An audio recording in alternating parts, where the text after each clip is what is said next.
Doctor صاحب آپ سے شروع کیے دیتے ہیں. یہ جو آج کی پریس کانفرنس تھی, کہا جا رہا ہے کہ خیبر پختونخوا تو تھی لیکن ریگولر پریس کانفرنس اب ہوا کرے گی, یہ وفاقی حکومت کے اوپر بھی عدم اعتماد ہے, کیا یہ بات درست ہے؟ بسم اللہ الرحمن الرحیم.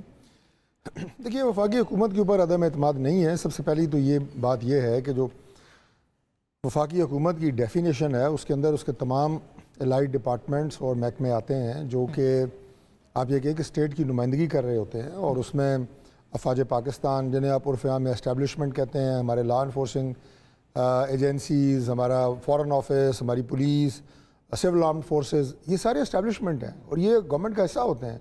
اور کسی بھی دور میں اور کسی بھی ملک میں گورنمنٹ جو ہے وہ اسٹیبلشمنٹ کے بغیر نہیں چل سکتی, کیونکہ یہ آپ کے آئیز اینڈ ایئرز ہیں. اور خاص طور پہ پاکستان جیسے ملک میں جہاں پہ ہم ایک اب تو دہائیاں ہو گئی ہیں کہ ہم نے دہشت گردی کے خلاف کتنی بھرپور جنگیں لڑی ہیں, ایک جنگ نہیں جنگیں لڑی ہیں, اس میں کتنی ہم نے شہادتیں اور قربانیاں دی ہیں. سولز کتنے ہماری جو ہے وہ سویلینز کی شہادتیں ہوئی ہیں, اور جن کا میں نے نام لیا افواج سے لے کے اور لا انفورسنگ ایجنسی اور انٹیلیجنس کے ادارے اور پولیس اور تمام, ان کی کتنی شہادتیں ہوئی ہیں, ہزاروں میں. یہ وی آر ون, یہ کوئی ایک الگ الگ نہیں ہے. اور میں صرف اپنی گورنمنٹ کی بات نہیں کر رہا.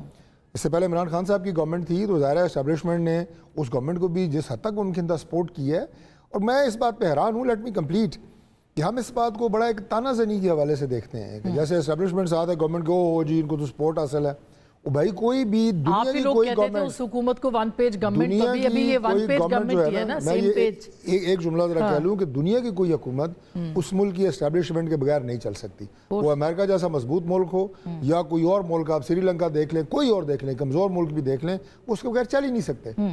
تو اس کا مطلب یہ کہ وہ جو ون پیج گورنمنٹ تھی اب ون پیج گورنمنٹ ہے, تو یہ بھی سب ٹھیک ہے, آپ کوئی اعتراض نہیں, تب تو آپ کو اعتراض تھا. دیکھیں اب اس میں پھر آگے آپ یہ کہیں کہ لمٹس ہوتی ہیں جو آئین کے اندر ایک کردار آپ کا متعین ہے, آپ کی لمٹس جو ہیں اس کا تعین کیا جاتا ہے. چلے ایک وہ ہو گیا, اب دوسری طرف آ جائیں. اب اسٹیٹ ہے, اسٹیٹ کے کیا کیا پلرز ہیں, آپ کی جوڈیشری ہے, آپ کی پارلیمنٹ ہے, آپ کی ایڈمنسٹریشن ہے, میڈیا بھی اب اسٹیٹ کا چوتھا پلر کہا جاتا ہے. اب ان کی حدود و قیود کا تعین کی آپس میں نہ ٹکریں, وہ بھی آئین کے اندر ہے. اچھا, ابھی میں مختصراً جاننا چاہی تھی کہ ہونے کیا جا رہا ہے, کیونکہ عدلیہ کے فیصلوں پہ آپ عمل درآمد نہیں کر رہے, الیکشن کمیشن نے جو اعلامیہ دیا وہ الگ ہے, آج کی جو پریس کانفرنس ہے. اچھا میں پوچھ لیتی ہوں جھگڑا صاحب, آپ کو کیا لگتا ہے؟ یہ ویسے سوال سے زیادہ ایک الزام ہے کہ ہم عدالتی فیصلوں پہ عمل درآمد نہیں کر رہے. اس سے پہلے بھی کیا ہے, آئندہ بھی کریں گے. We have lot of respect for the judiciary. مگر ایک ڈیڈ لاک تو ہے بہرحال, آپ یہ مانیں نا کہ انتظامیہ کا اور عدالت کا ایک ڈیڈ لاک کی بنیادی وجہ یہ ہے کہ ایک ایسا فیصلہ دیا گیا, فیصلے کی بات کر رہا ہوں, اور ہمیشہ فیصلے کے اوپر you have all the right, آپ بات کر سکتے ہیں اس کے اوپر. ہمیں کسی بھی فیصلے کے اوپر اعتراض ہوتا ہے تو ہم اگلے فورم پہ جاتے ہیں نا اپیل میں.